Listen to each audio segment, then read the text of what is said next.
Dialing her number, Denis froze, looking at his blurry reflection in the bus window. She didn't answer, and the timid guy resolutely made a second call.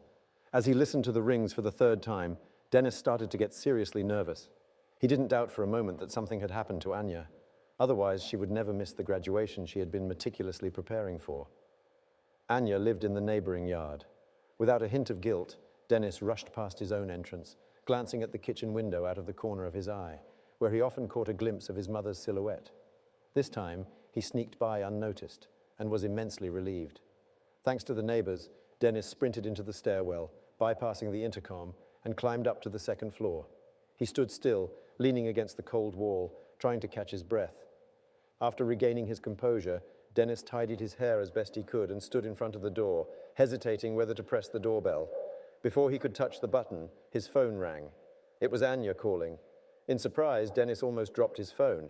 If that had happened, it could have shattered on the concrete floor, depriving Denis of the chance to answer. Just the thought terrified him. He sat down on a step to prevent that from happening and answered the call. Hey, Denis said, trying to sound relaxed.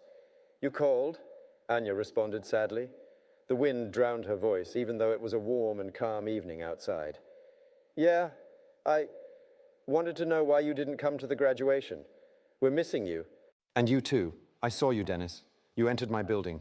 Please, don't ring the doorbell. I don't want my grandmother to find out about everything. You're not home? Just in case. Denis stepped away from the apartment and descended the stairs to a window overlooking the courtyard. How could she have seen him? Anya, where are you? It doesn't matter, Anya sadly replied. She sighed deeply before saying goodbye, but Denis interrupted her. It does matter, Anya. I wanted to meet up, hug, kiss. His head was spinning, his throat felt dry. Denis struggled to focus and complete his thought. Talk. Talk? About what?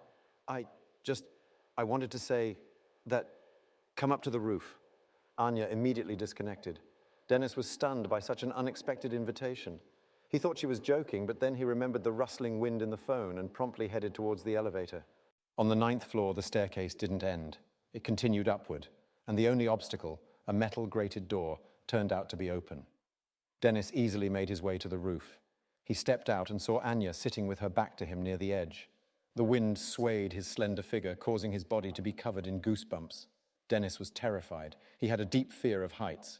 Trembling and with half-bent legs, Denis approached Anya.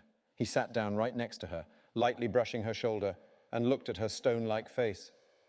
"What did you want?" she asked in a monotone, lifeless voice. Then she met his gaze, displaying tears held back in her eyes. Anya's exposed shoulders trembled from the cold. Denis took off his jacket and draped it over her, simultaneously admiring the cornflower blue dress that enchantingly accentuated her décolletage. "Has something happened to you?" "No, I can see." "Listen, Sobolev, say what you wanted to say and go. I'm not going to open up to you," Anya snapped, tightly wrapping herself in the jacket. Denis nodded, admiring her harsh profile. Any expression, any emotion made Anya's face angelically flawless.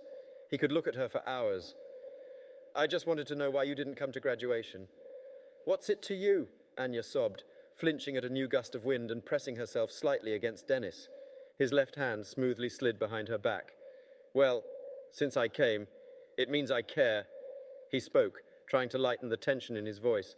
"I hope you weren't planning to jump." Anya wanted to say something in response, but upon hearing the question, she abruptly closed her mouth and nervously bit her lips. Her reaction alarmed Denis. He stopped smiling, waiting for his words to be denied. But Anya remained stubbornly silent. Where did the courage come from?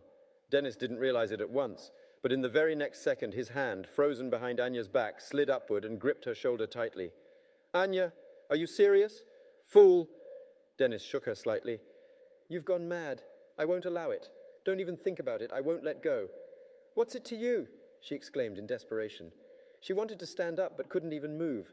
Denis held her tightly with his other hand and confessed loudly. "I love you." He made Anya freeze and widen her eyes. Denis caught her gaze, nervously swallowed, and repeated with a voice full of doom, "I love you. That's what it is.